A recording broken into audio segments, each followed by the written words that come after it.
திருவடியை தினம் பூஜிப்பது அது அருந்தவம் வெற்றி. தலைவனை புரிந்து பூஜை செய்தால் அருந்தவம் செய்கிறான் என்று பொருள். என் பிரச்சனை தீர்க்க வேண்டால் உன் ஆசி வேண்டும்.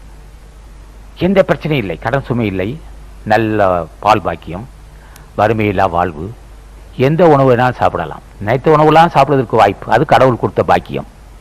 பால் பாக்கியமும் எந்த உணவு நாம் விரும்புகின்றோமோ அந்த உணவு தயாராகி நம்மளுக்கு கிடைக்குது என்றாலே அதுவே புண்ணியம்.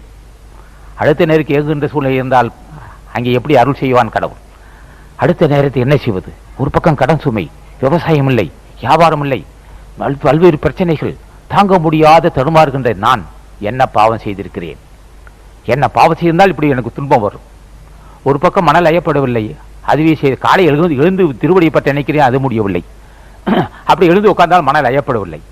அப்படி மணல் ஐயப்பட்டாலும் பல்வேறு பிரச்சனைகளை தாக்குகின்றது. ஒன்று பிரச்சனை இல்லாமல் செய்வதற்கு என்னால் தெரியவில்லை. பிரச்சனை வந்து என்னை தாக்கினால் எப்படி என் மனம் சார்ந்தம் அடையும்? நீதான் அருள் செய்ய வேண்டும். பிரச்சனை இல்லாத வாழ்க்கை மது கொடு. ஒரு நாள் தருவாரோ, ஒரு நாள் ஓரிரு நாள் பூஜை செய்தால் அருள் செய்வாரோ? இல்லை, சிரமப்பட வேண்டும். காலை தொடர்ந்து பூஜை செய்ய எந்தெந்த வகையில் என் மனம் பாதிக்கின்றதோ எனக்கு தெரியவில்லை. என் மனம் பாதிக்காமல் இருக்க வேண்டால் என் மனைவி ஆரோக்கியமாக இருக்க வேண்டும். என் மனம் பாதிக்காமல் இருக்க வேண்டால் அல்லல் படாமல் இருக்க வேண்டால் பிள்ளைகள் நல்லபடி இருக்க வேண்டும். என் மனம் பாதிக்காமல் இருக்க வேண்டால் எந்த கடன் சுமை இல்லாது வறுமையில்லா வாழ்வு அமைய வேண்டும்.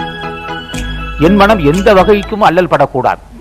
தேவையான உணவு, தேவையான பொருட்கள், தேவையான கடன் சுமை இல்லாது எல்லாம் நிம்மதியாக இருக்கிறார்கள். என்னை சார்ந்தவர்கள், என் குடும்பத்தார்கள், அண்ணன் தம்பி, மாமச்சன், தாய் தந்தை அத்தனை பேரும் நிம்மதியாக இருக்கிறார்கள். போது அந்த பாக்கியத்தை என்னை கொடுன்னா, நாளைக்கு எந்த ஆஸ்பத்திரி போய் விசாரித்தால் இந்த நோய் தீரும் என்று நான் சிந்திக்கக்கூடாது.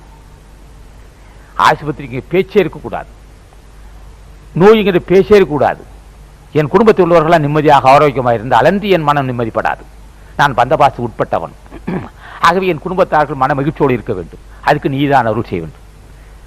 பொல்லாத வறுமை இல்லை, கேட்கின்ற உணவு, குடும்பத்தில் உள்ள அத்தனை பேர் நிம்மதியாக இருக்கிறார்கள். எல்லாம் வாய்ப்பை தந்துவிட்டார் மகான் மாணிக்கவாசர் ராமலிங்க சாமிகள். அகத்தீசன் என்ன வேணும் என்று கேட்டான். மன அமைதி கொள்வதற்கு என்ன காரணமோ எனக்கு தெரியவில்லை. மன அமைதியோடு இருக்க வேண்டும். உடுகி உன் திருவடியை பற்றி நினைக்கிறேன். இந்த பிரச்சனைகளை நெருங்கக்கூடாது. அதுக்கு நீதான் அருள் என்று கேட்க வேண்டும்.